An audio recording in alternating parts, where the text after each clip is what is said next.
Monster சீரியல்ல அடுத்த வர எபிசோட்ல நம்ம குழல இருந்துட்டு, டேய் சரவணா, நான் சொல்றத நல்லா கேட்டுக்கோடா.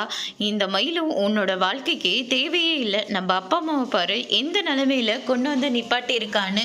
எல்லாத்துலேயும் பொய் மட்டும் தான்டா அவளுடைய எண்ணமே அப்படின்னு சொல்லிட்டு நம்ம குழலி வந்து சொல்லிக்கிட்டு இருக்காங்க. அதுக்கு அடுத்துதான் நம்ம மாணிக்கம் இருந்துட்டு மயில் கிட்ட போயிட்டு, ஏதோ நான் இனிமே அடுத்த ஜென்மன்னு ஒன்று இருந்தா இந்த வீட்டில் மட்டும் நீ பொறுக்காதம்மா.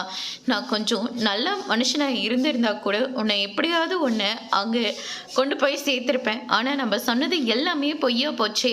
நான் கையால் ஆகாதவனு இதுலேயும் எனக்கு நல்லா தெரியுதுமா.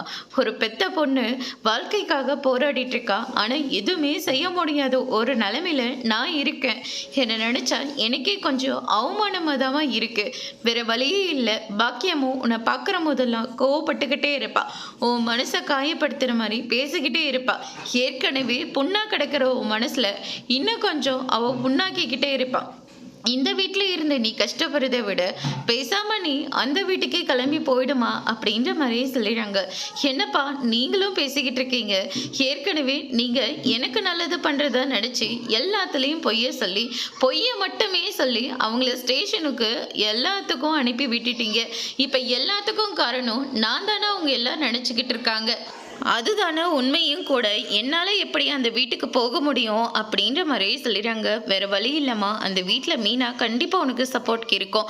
மீனாவை நம்பி நீ அந்த வீட்டுக்கு போயிடுமா அப்படின்ற மாதிரி சொல்கிறாங்க. அதோட முடிச்சிருக்காங்க.